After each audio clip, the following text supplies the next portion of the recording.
নমস্কার বন্ধুরা, আমি মধুমিতা আর আপনাদের মধুস কিচেনে সবাইকে স্বাগত। আমি আবারও চলে এসেছি একটা নতুন ভিডিও নিয়ে। তো আজকের ভিডিওতে থাকছে একটা কচুরি রেসিপি। তাহলে চলুন শুরু করি, আর আপনারা ভিডিওটা প্রথম থেকে শেষ পর্যন্ত দেখতে থাকুন। আর রেসিপিটা ভালো লাগলে লাইক, কমেন্ট, শেয়ার করতে ভুলবেন না। আর এই ভিডিওটা দেখার জন্য নতুন বন্ধু হয়ে থাকলে তাদের অসংখ্য অনুরোধ চ্যানেলটা সাবস্ক্রাইব করার জন্য। আর যারা এতদিন আমার চ্যানেলকে সাবস্ক্রাইব করে আমার পাশে থেকেছেন তাদের অসংখ্য ধন্যবাদ। তো আমি আজ বানাচ্ছি ছানার কচুরি। তার জন্য প্রথমেই দুধটা তো লাগবেই, সেই জন্য দুধটা আমি প্রথমে জাল দিয়ে নিচ্ছি। এটা 500 ml দুধ আছে। তো দুধটা ফুটে উঠলে তারপরে আমি গ্যাসটা অফ করে দেবো, দিয়ে ভিনিগার দিয়ে আমি দুধটা নাড়াতে থাকবো যাতে দুধটা কেটে যায়, যাতে ছানা তৈরি হয়ে যায়। দেখুন এইভাবে ভিনিগারটা দিয়ে একটু কিছুক্ষণ নাড়ালেই ছানা কেটে যাবে। আমি গ্যাসটা অফ করে দিয়েছি, আপনারা দেখতে পেয়েছেন, দেখুন ছানা কেটে গেছে সম্পূর্ণ।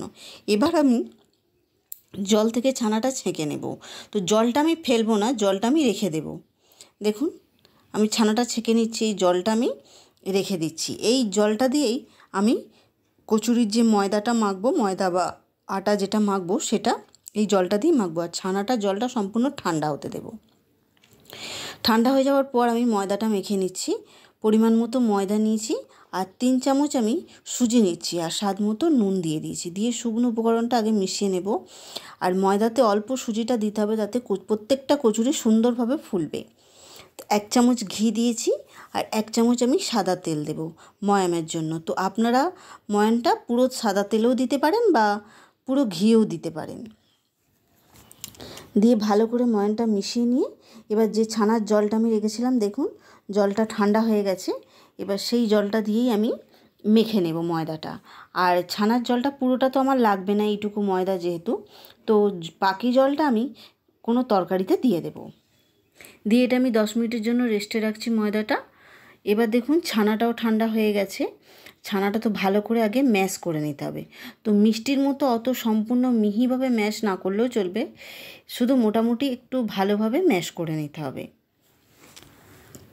দিয়ে ভালো করে ছানাটা আমি মেখে নিচ্ছি।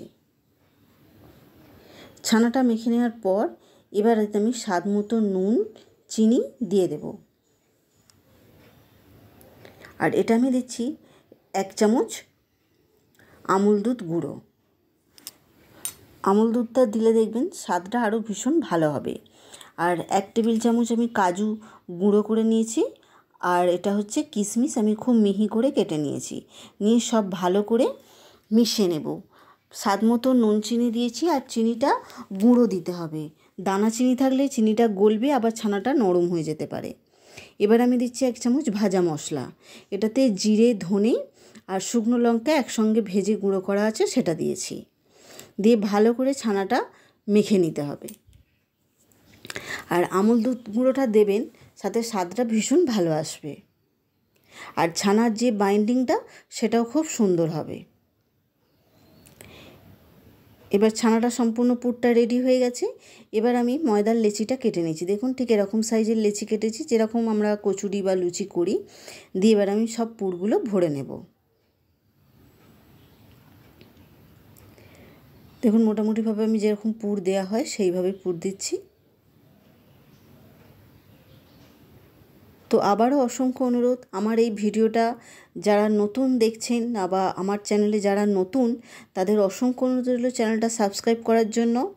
আর ভালো লাগলে লাইক, কমেন্ট, শেয়ার করতে ভুলবেন না।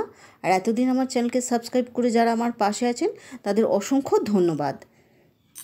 আর ভিডিওটা সবাই সম্পূর্ণ দেখবেন, কেউ স্কিপ করে দেখবেন না।